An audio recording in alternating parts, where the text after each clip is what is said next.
you can even watch back. Giving players all the props or put them on blast. We don't give no hot takes, only talk facts. We're giving all our devotion, riding high on this wave of emotion.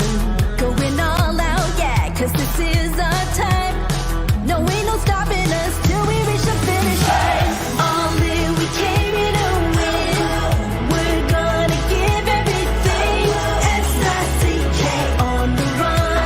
S-I-C-K, sick, sick. On fire, we're ready to fight. We'll bring the house down tonight. S-I-C-K on the run. S-I-C-K, sick, sick. Play it on the car ride, play it when you lounge. X and O, you know that we can hold it down. Shout out to my man Sammy, got it off the ground. And to all the listeners tuned in right now, got debates, analysis, and speculation. This is sports talk for the new generation. You know where to find us, got a reputation. Sick podcast, your #1 sports destination. Giving all our devotion, riding high on this wave of emotion. Going all out, yeah, cause this is our time. No, ain't no stopping us till we reach the finish line. All in, we came here to win. We're gonna give everything. S-I-C-K on the run. S-I-C-K, sick, sick. On fire, we're ready to fight. We'll bring the house down tonight. S-I-C-K on the run. S-I-C-K, sick, sick. S-I-C-K is the sickest podcast. Tune in for the audio, or you can even watch back. Giving players all the props or put them on blast. We don't give no hot takes, only talk back. S-I-C-K, S-I-C-K, S-I-C-K, S-I-C-K, S-I-C-K, S-I-C-K, S-I-C-K. All in, we came here to win. We're gonna give everything. S-I-C-K on the run. S-I-C-K, sick, sick. S-I-C-K is the sickest podcast. Tune in for the audio, or you can even watch back. Giving players all the props or put them on blast. We don't give no hot takes, only talk facts. We're giving all our devotion, riding high on this wave of emotion. Going all out, yeah, cause this is our time. No, ain't no stopping us till we reach the finish line. All in, we came here to win. We're gonna give everything. S-I-C-K on the run. S-I-C-K, sick, sick. On fire, we're ready to fight. We'll bring the house down tonight. S-I-C-K on the run. S-I-C-K, sick, sick. Play it on the car ride, play it when you lounge. X and O, you know that we can hold it down. Shout out to my man Sammy, got it off the ground. And to all the listeners tuned in right now, got debates, analysis, and speculation. This is sports talk for the new generation. You know where to find us, got a reputation. Sick podcast, your #1 sports destination. Giving all our devotion, riding high on this wave of emotion. Going all out, yeah, cause this is our time. No, ain't no stopping us till we reach the finish line. All in, we came here to win. We're gonna give everything. S-I-C-K on the run. S-I-C-K, sick, sick. On fire, we're ready to fight. We'll bring the house down tonight. S-I-C-K on the run. S-I-C-K, sick, sick. S-I-C-K is the sickest podcast. Tune in for the audio, or you can even watch back. Giving players all the props or put them on blast. We don't give no hot takes, only talk back. S-I-C-K, S-I-C-K, S-I-C-K, S-I-C-K, S-I-C-K. S-I-C-K. Turn up your volume. Because you're about to listen to The Sick Podcast. Talking Titans. Levis towards the end zone. Got a man. Touchdown. Wow. And it's the 4th TD pass of debut of Will Levis. The sickest Tennessee Titans podcast. Sick! It's gonna be sick. Whoa! Didn't even get to finish our intro there, huh? Jarett, is it just me or is Jarrett's audio out? Oh, sorry, my mic. I said, are you startled to see Vinny too? That he's back from Italy? I'm back. Yeah. I can't believe it. It's like I'm looking at a fucking ghost right now. What am I, a mirage? What you got me on That's the it. Paying No Mind list, kid? That's I it. am. gotta get that- I am back. I'm back. I can't say I'm better than ever. I'm definitely heavier than ever. But it was a nice 2-week honeymoon, and we could. I'll tell you all about it outside the pod because we have more pressing issues. I know you guys miss me. I would miss me too if I was gone for 2 weeks. Jarett, I give you all the props in the world for dealing with Sal all by yourself. I know that's usually a 2-man job, and but Jarett has 3 kids, so what's another one? Oh my God! I'm back. He's back 2 minutes. 2 minutes. We gotta get that light up too. You're a little dark right now tonight. Yeah, But we'll nah, it's work just on it. that tan and Positano. Oh, okay. Well, Yeah. that's a good problem to have. Ladies and gentlemen, welcome back to another edition of the Sick Podcast Talking Titans. The 3 amigos are back in action, which is always a beautiful thing. We're not going to waste any time jumping into the show today. We have a phenomenal guest. He's a Titans season ticket holder, fan, does amazing things on Twitter. Mr. Paul Oldenburg goes by Scoob up on Twitter. Scoob, how you doing today, my man? Pretty good. How y'all? Pretty good. We're Thanks doing- for having me. We're doing excellent, man. Thanks for jumping on the show and talking some Titan football with us. We'll start things off with a nice softball little lob question for you there, Paul. What do you think about what the Titans have done so far in this offseason from top to bottom? What were some of your favorite moves? What were some of the things you were a little upset by? But overall, how do you think Rand Carthon and company has done so far? Well, in my opinion, I've never seen anything like this before in the Titans franchise. I've been a day one fan. I've never seen anything like this. The moves they made this year, getting 3 wide receivers. I mean, it's a whole new thing. I love it. I love the direction of the team. It's definitely a whole new regime now, under Brian Callahan and Rand Carthon. There's a lot of clips going on right now with Brian Callahan on Busting with the Boys, and obviously OTA started, and you see Will Levis slinging the ball, and you see that Brian Callahan already said that the main reason why he came to Nashville is Will Levis. Now, do you believe in Will Levis as a starting quarterback for this team? You think he's going to take the Titans to new heights going into the future of this franchise? What's your take on Good start. Yeah, right. He's had a good start so far. I can't say he's the future. We'll see this year. Hopefully, he's got everything around him to make him the Titans quarterback for the next couple of years, right?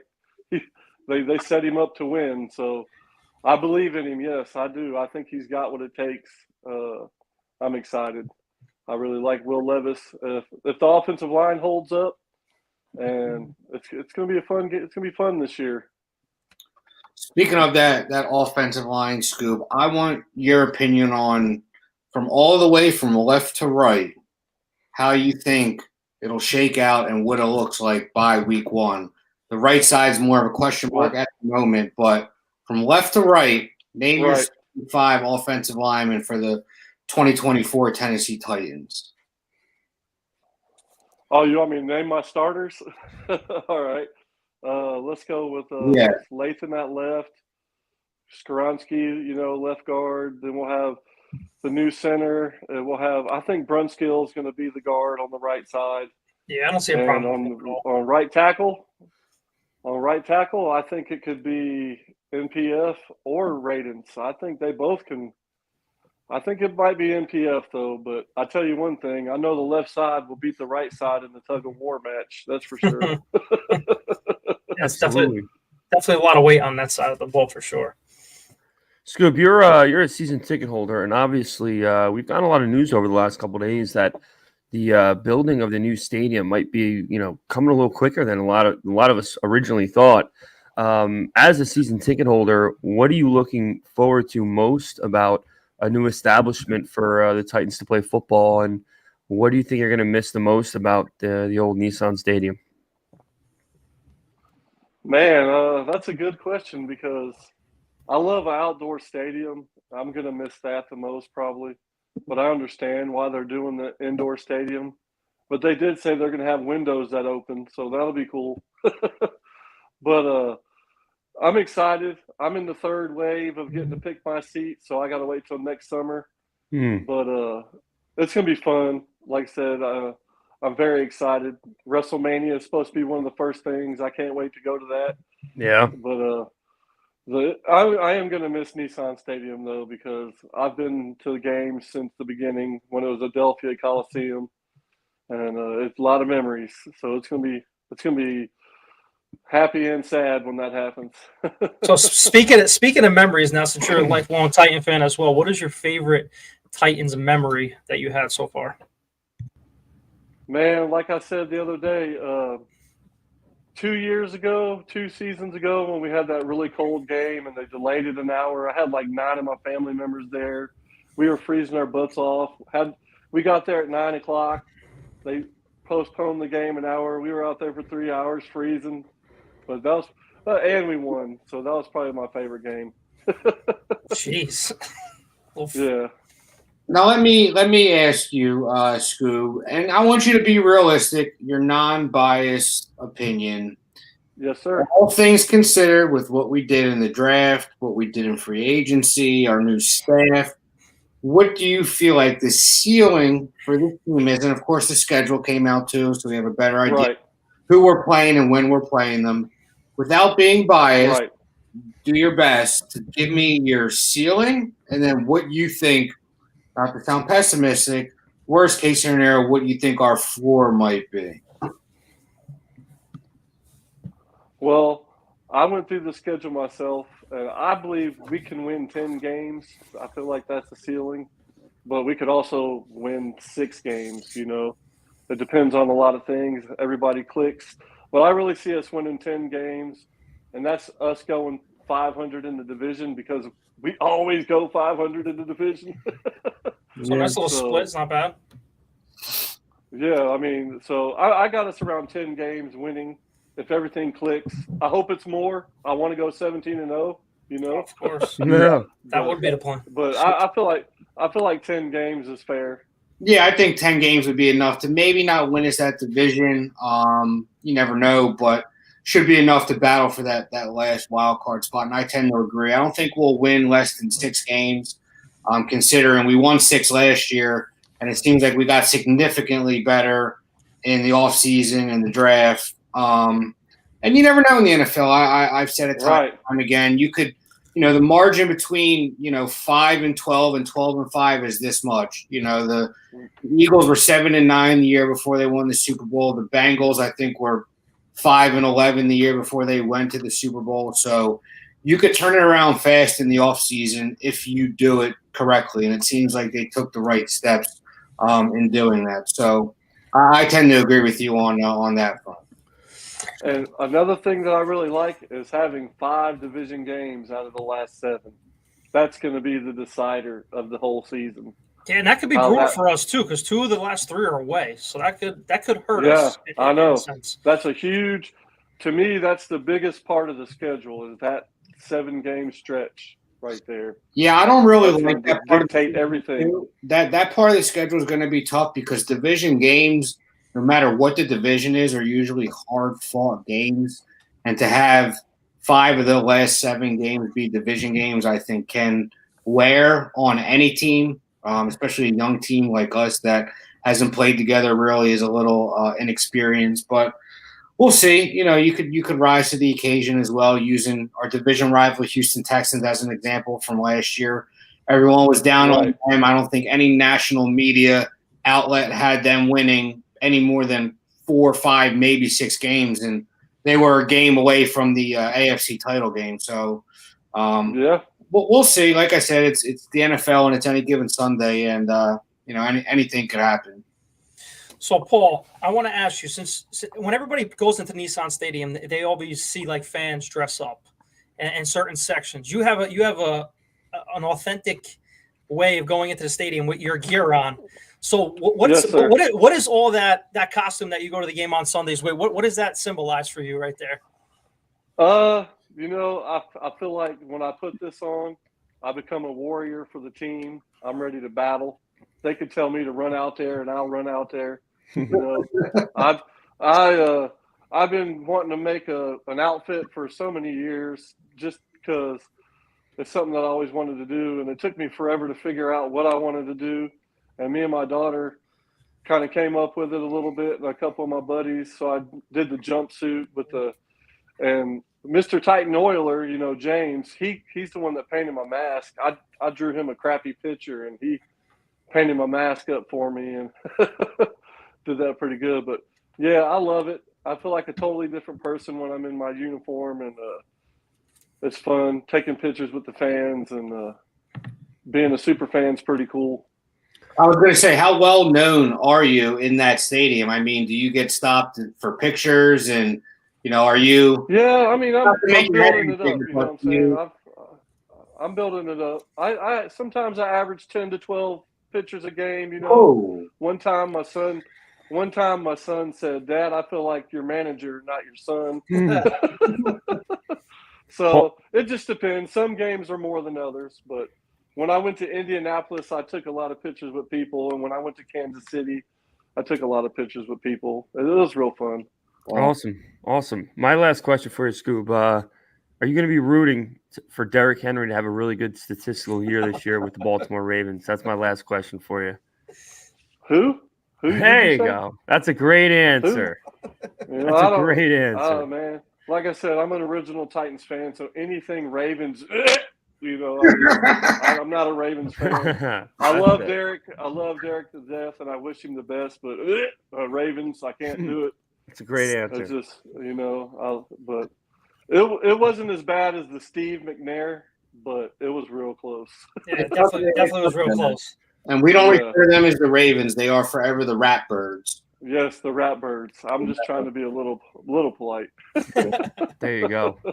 Absolutely. Well, anything else you guys want to ask Paulie before we let him go for today? No, Paulie, we may be going down to Nashville sometime this year for a game, so we will hopefully link up, and we'll definitely be in touch. We appreciate you coming on the show, and like always, tighten up, buddy.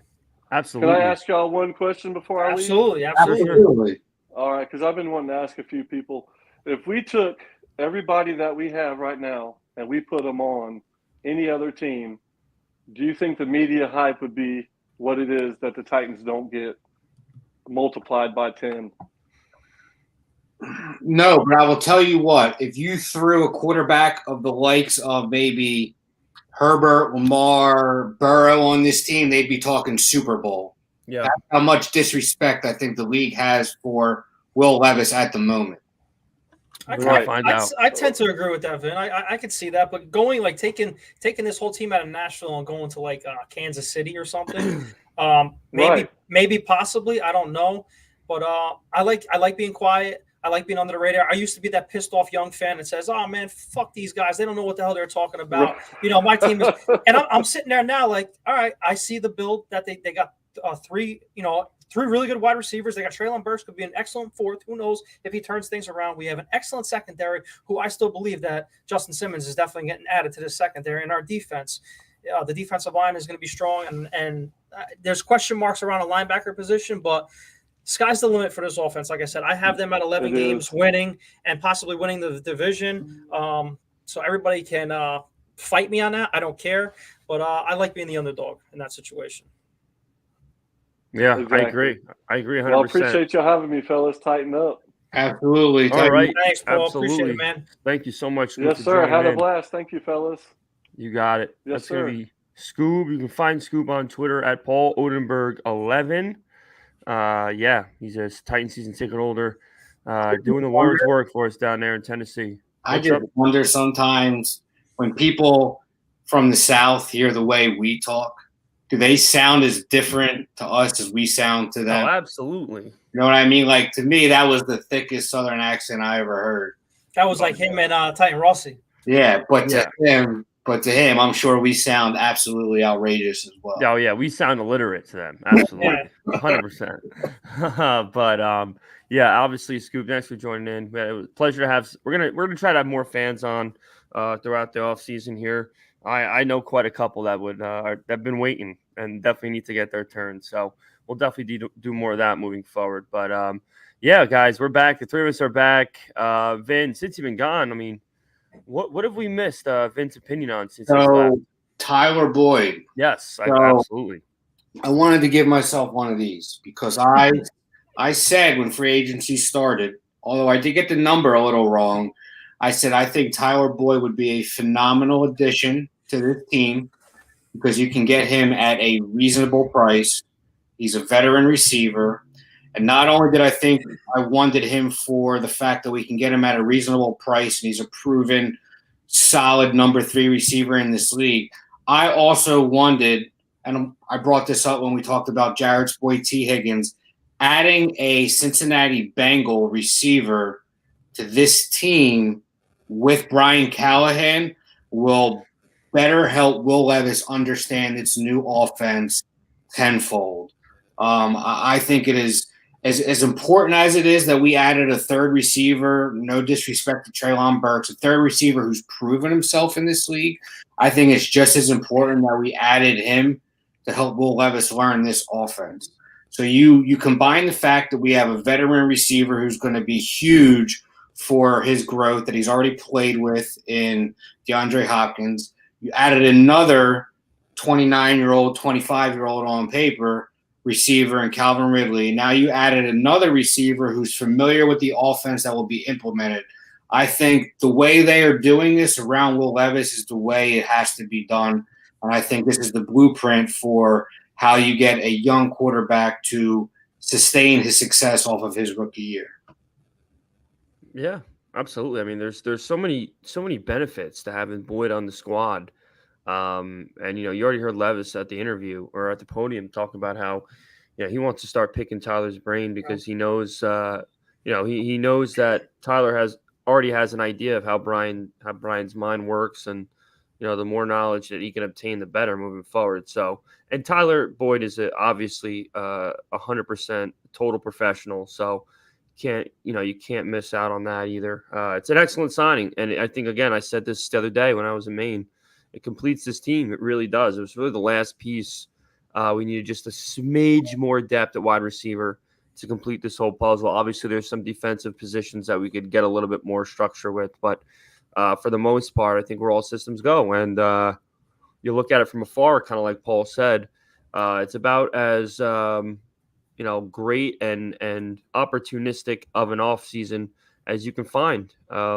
We wanted a bunch of things answered, and they were all answered. Now, will it be the right answer? That remains to be seen, but all of the answers were checked off, or all the questions were checked off.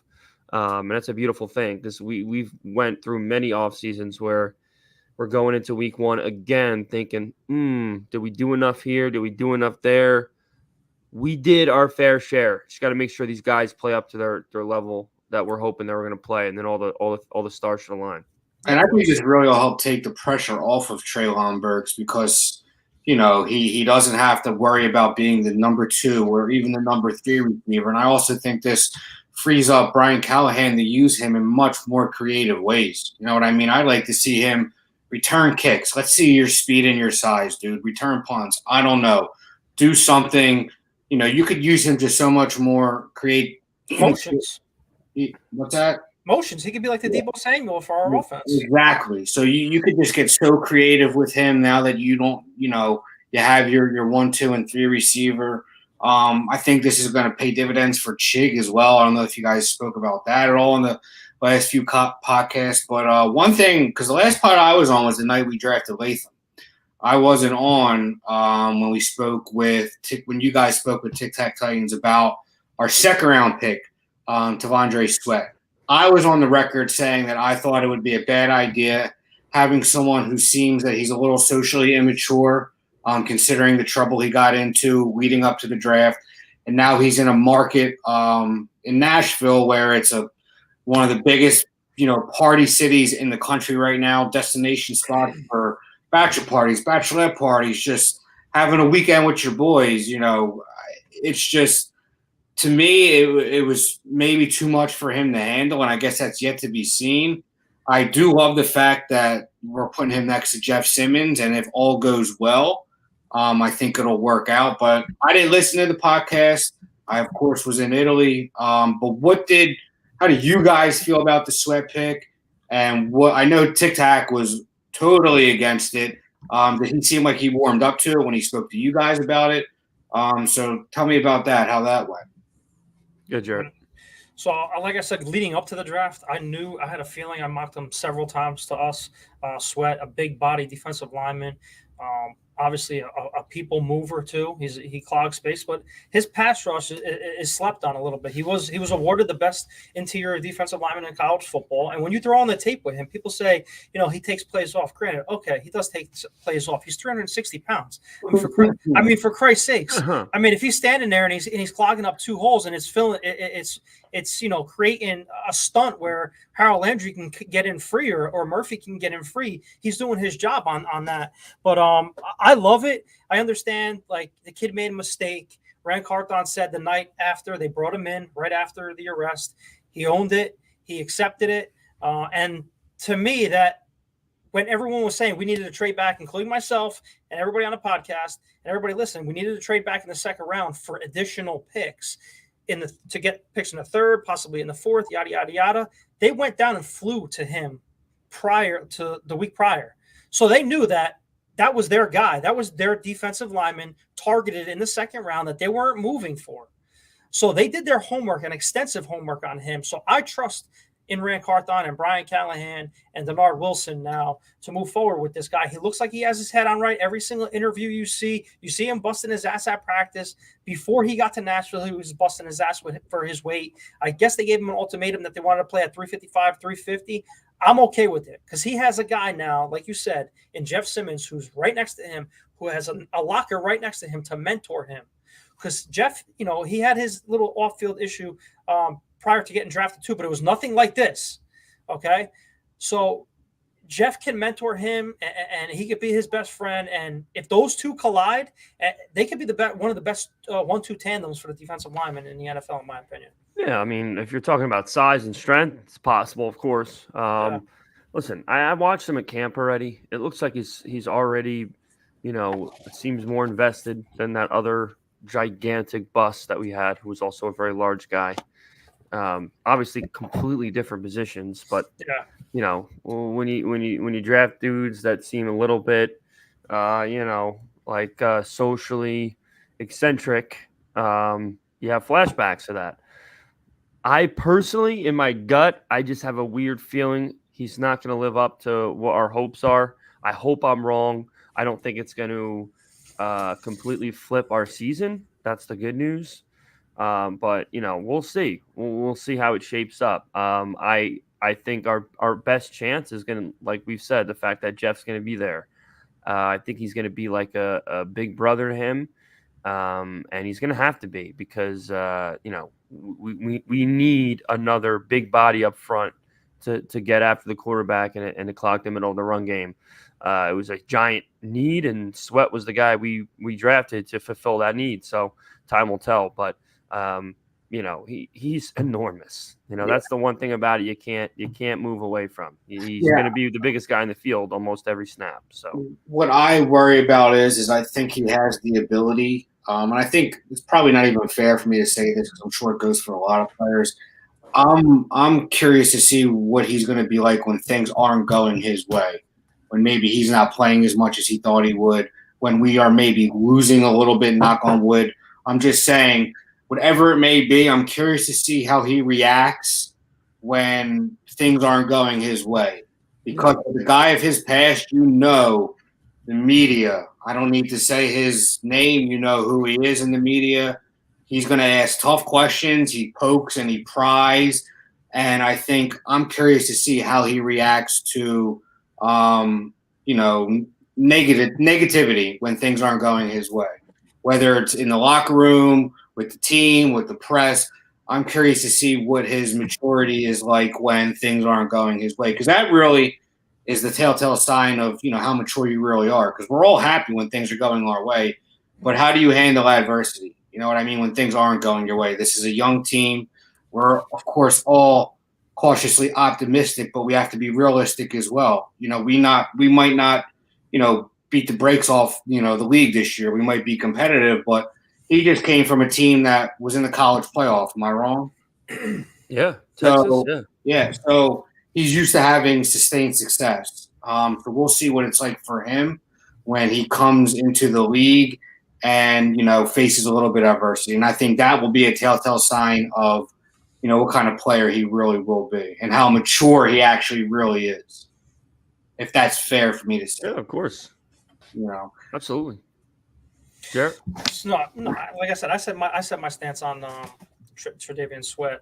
Just to move on to OTAs, because God, you keep scrolling and something gets a little happy downstairs, if you know what I'm talking about. Yeah. Football's right around the corner, boys, and seeing these videos that TD and Jim and Kayla and all these other guys are it's just exciting, man. You see Will Levis throwing the ball, slinging it to Calvin Ridley. DeAndre Hopkins making comments saying that, which is big to me. DeAndre Hopkins saying that Tony Pollard and Tajay Spears are probably the two best running backs he's ever played with. So that's saying much. Is he saying it because it's a scheme? Is he saying it that, these guys are better than Derrick Henry, which I highly doubt he's saying that, because one of the main reasons why he came to Nashville was Derrick Henry last year too. But what's your take on the whole running back and OTA situation right now? Well, I love seeing those videos in 4K of him throwing the ball to DeAndre and Calvin and company. I don't know. He hasn't played with Pollard yet. He could say that all he wants. He hasn't taken a single snap with him on the field. So we know Tony Pollard is a, borderline premier running back in the league. I mean, what was it, 2 years ago? We were looking at him as like a potential all-pro candidate over in Dallas. So, we know his capability. Now that he's home, too, you could expect maybe a little bit more of an effort boost from him. That would be nice. And we know Spears' potential. Spears did great things on an abysmal offense, but no direction at all. And he had to split time with another guy. And he's going to have to split time with this guy, too. But I don't think it's going to be as much as he did last year. I think people are going to be a little surprised how much more Spears you're going to see than Pollard. But the sky's the limit. Both these guys can catch the ball, which is something we've never really had, ever. Our starting running backs have never been really guys that were known for catching the ball. CJ did it occasionally. He was an anomaly. CJ. Yeah. And it was, most of it was just real, almost like exaggerated sweeps. Like they were basically like hike, he takes 5 feet and they just throw it right to him. And then he would go 90 miles down the sideline. But I'm very excited. I'm excited to have them in the pass game. That's the biggest thing, because it adds a dimension to our offense that we've never had. So yeah, I mean, I think if you run roughly a team runs between 65 plays a game. I would say 40 and 55, yeah. Yeah, I think you're going to see a breakup of 10 to 12, maybe 15 touches for each back to make up for, 20 to 25 touches. And then you're going to see Will Levis hopefully throw the ball 25 times, 30 More than that, fucking 40 times. They said they're going to throw the ball, man. They better be more than 25. No. Well, I'm saying if each running back touches the ball 10 to 12 times, you're going to have to assume some of those are going to be passes. So I'm just breaking down touches for those guys, and then what Will Levis will do when it comes to him stepping back and throwing the ball from the pocket. But I just think it's exciting because, Sal, you said it. I mean, first off, this style of football is brand new to Titans fans. We were so heavy from the days of Earl Campbell on running the ball to Eddie George to Chris Johnson to Derrick Henry. I mean, we ran the ball our whole career. This franchise's identity was built off running the ball and playing defense. And now we are a modernized offense. We have weapons out the wazoo.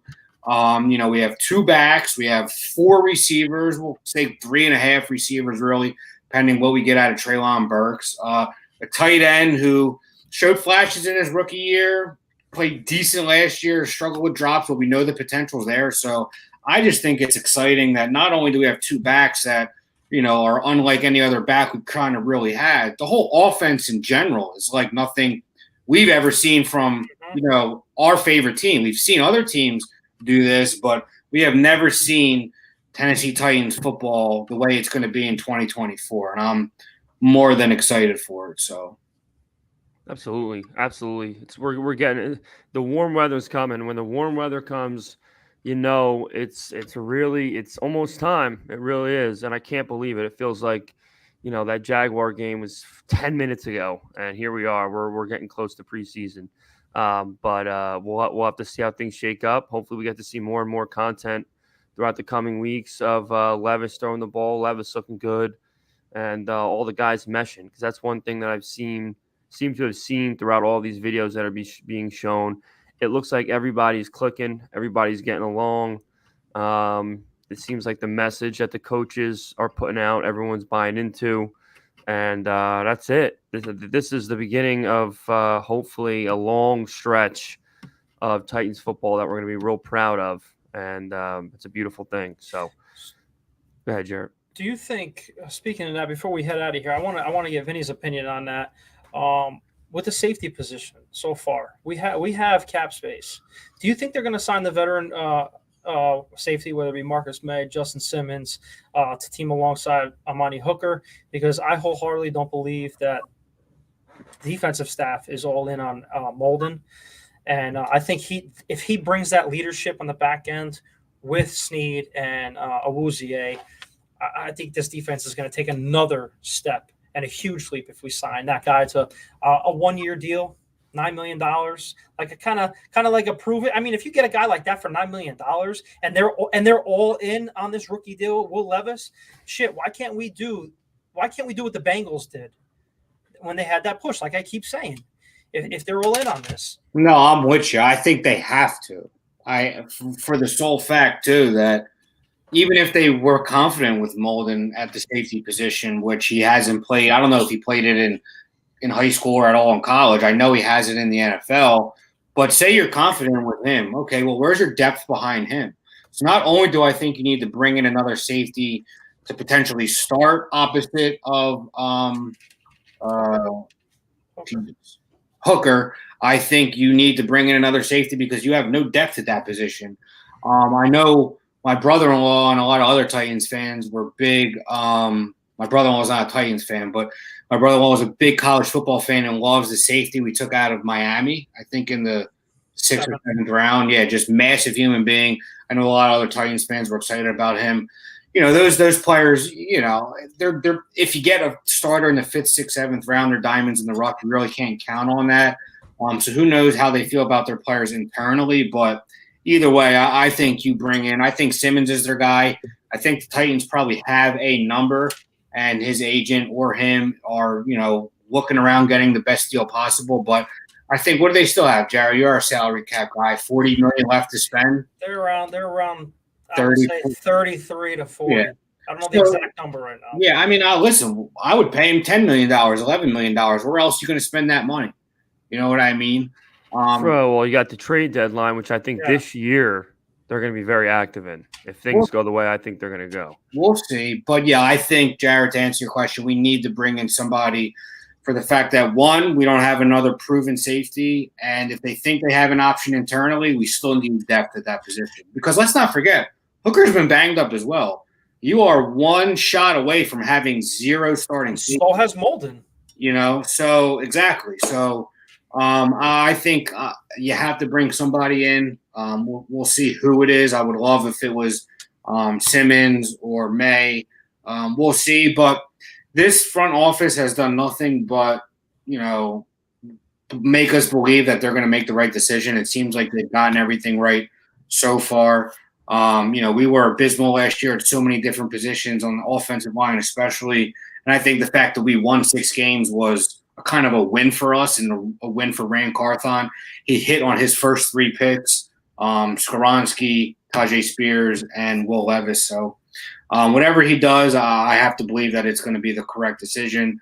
But, yeah, I think we have to bring somebody in, absolutely. Yeah, they answered every other bell. So you got to assume – with 3 months to go, they'll answer the last bell, which would be some safety depth.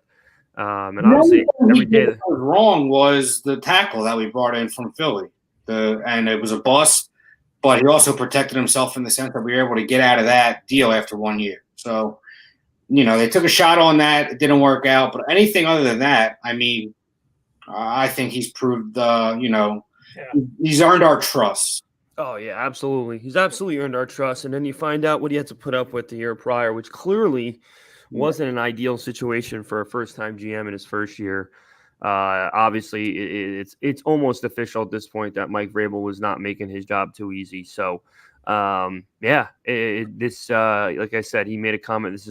He looks at this as his first NFL draft, which couldn't be a bigger zing at the guy, which I thought was hysterical. But listen, folks, we're going to wrap up today. As always, guys, I want to thank every single one of you that joined in today to take time out of your night to talk Titans football with us. If you are not already subscribed, please feel free to subscribe on our YouTube channel. Also on Apple Podcasts, Spotify, wherever you listen to your podcasts. Make sure to subscribe on there. Hit the notification. Make sure that you do not miss any times we're going live, because we've been doing it a lot, and we plan on doing it a lot more. So make sure you guys do your best to support us so we can continue to put the best content out for you. We want to, again, thank Scoob for joining us for our show today.